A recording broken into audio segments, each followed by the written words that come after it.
శ్రీధర్ బాబు గారికి, మన incharge Harivardhan Reddy, party అధ్యక్షుడు హరివర్ధన్ రెడ్డి గారికి, వజ్రేష్ యాదవ్ గారికి, హనుమంత్ రెడ్డి గారికి, వేదిక పైన ఇంకా పెద్దలందరికీ, ఇక్కడున్న నాతోటి మహిళా సోదరులందరికీ, సీనియర్ పార్టీ కార్యకర్తలకు అందరికీ, సీనియర్ పార్టీ లీడర్లందరికీ, ఇక్కడున్న ప్రతి ఒక్కరికి, ప్రింట్ అండ్ ఎలక్ట్రానిక్ మీడియాకి అందరికీ నా హృదయపూర్వక నమస్కారాలు.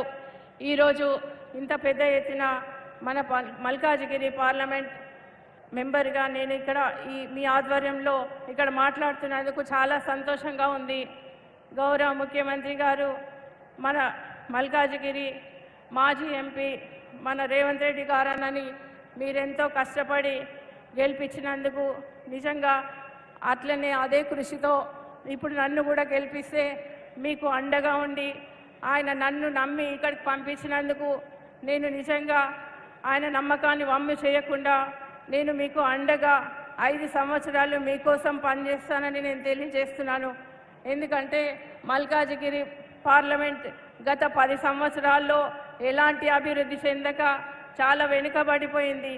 కాబట్టి ఇప్పుడు అభివృద్ధి చేసే అవకాశం మనకు వచ్చింది. కాబట్టి గౌరవ ముఖ్యమంత్రి రేవంత్ రెడ్డి గారి సహకారంతో, మన సెంట్రల్ గవర్నమెంట్, ముఖ్యంగా సెంట్రల్ గవర్నమెంట్ సహకారంతో ఇక్కడ నిధులు తీసుకొచ్చి పెద్ద ఎత్తున డెవలప్ చేసే అవకాశం వచ్చింది. కాబట్టి తప్పకుండా నేను మీకు అండగా ఉండి మల్కాజిగిరి ఏరియాని చాలా అభివృద్ధి చేశామని నిర్ణయించుకున్నాను. అన్న రేవంత్ రెడ్డి అన్న, ఇక్కడ మల్కాజిగిరిలో చాలా పెద్ద సమస్యలు ఉన్నాయి. ముఖ్యంగా రైతులు, నిరుద్యోగులు, బడుగు బలహీన వర్గాలు ఆనందంగా ఉండాలి అంటే మన కార్యకర్తల్ని కోరుతున్న పార్టీని, కాంగ్రెస్ పార్టీని మనం నిజంగా గెలిపించుకోవాల్సిన అవసరం ఉంది. గౌరవ రేవంత్ రెడ్డి గారు నేను కోరేది ఏంటంటే, మనం నిజంగా చాలా వరకు మన మల్కాజిగిరిలో, మన మేడ్చల్ ఏరియాలో నేను చాలా వెళ్ళినప్పుడు అక్కడ సమస్యలు, గ్రౌండ్ వాటర్ లేక నీళ్ళ సమస్యలతో చాలా ఇబ్బంది పడుతున్నారన్న. కొంపల్లి ఫ్లైఓవర్ పనులు నిజంగా నత్తనడకన నడవడం వలన ప్రజలు ఎంతో ఇబ్బంది పడుతున్నారన్న. ఈ పనులు చాలా వేగవంతం అయ్యేలా మీరు కృషి చేయాలని సీఎం గారు మన రేవంత్ అన్నని కోరుతున్నాం. ముఖ్యంగా కుక్కట్పల్లి నియోజకవర్గంలో బోయిన్పల్లికి డివిజన్లో 100 పడకల హాస్పిటల్ కూడా కావాలని అడుగుతున్నారన్న. ఉప్పల్ నియోజకవర్గంలో ఒక డిగ్రీ కాలేజు, జూనియర్ కాలేజు కావాలని అడుగుతున్నారన్న. ఇంకా ఇక్కడ అవసరాలు మీకు తెలియని కావన్న. ఎల్బీ నగర్ నియోజకవర్గంలో తాగునీటి, పారిశుద్ధ్యం, ట్రాఫిక్ సమస్యలు కూడా ఎక్కువ ఉన్నాయన్న.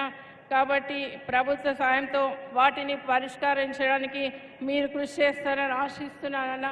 ఎందుకంటే మీ మీద ఆశతో ఉన్నారు ప్రజలు. గత ప్రభుత్వంలో ఎన్నో సమస్యలతో ఎన్నో ఇబ్బందులు పెట్టినా కూడా మీ సహనానికి, కార్యకర్తల ధైర్యానికి, మీ పోరాట తత్వానికి ప్రతీక కాంగ్రెస్ పార్టీ కార్యకర్తలు ఎన్ని అవరోధాలు వచ్చినా, మీ మీద అక్రమ కేసులు పెట్టినా, మీరు నిజంగా వేధించినా కూడా మిమ్మల్ని ఏమాత్రం అదరక బెదరక ధైర్యంగా లక్ష్యం కోసం పనిచేసి 2023లో ఎన్నికల్లో విజయం సాధించారన్న. మీరు కాంగ్రెస్ పార్టీ, ఇది కేవలం కాంగ్రెస్ పార్టీ విజయాలతో మీ త్యాగాలు మరవలేనివని కార్యకర్తల్ని కోరుతున్నాం.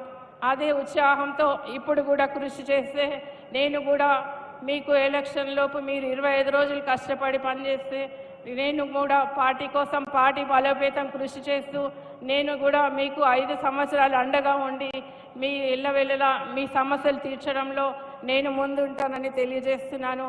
ఎందుకంటే మల్కాజిగిరి ప్రజల్ని కోరేందంటే, ఇప్పుడు ఈ 10 సంవత్సరాలు ఓటు వేయకపోతే మనం మళ్ళీ వెనకబడిపోతాం. కాబట్టి ప్రతి ఒక్కరు దాన్ని దృష్టిలో పెట్టుకొని మీరు నాకు మీ అమూల్యమైన ఓటు నాకు వేస్తూ ప్రతి ఒక్కరికి అందరితో వేయించి మీరు కూడా పార్టీ బలోపేతానికి కృషి చేస్తే రానున్న లోకల్ బాడీస్లో కూడా, మీ ఎలక్షన్స్లో కూడా నేను కూడా సహకరిస్తా.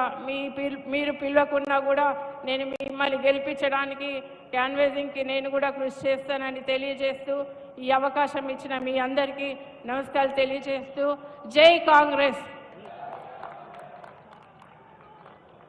అన్న మన మంత్రి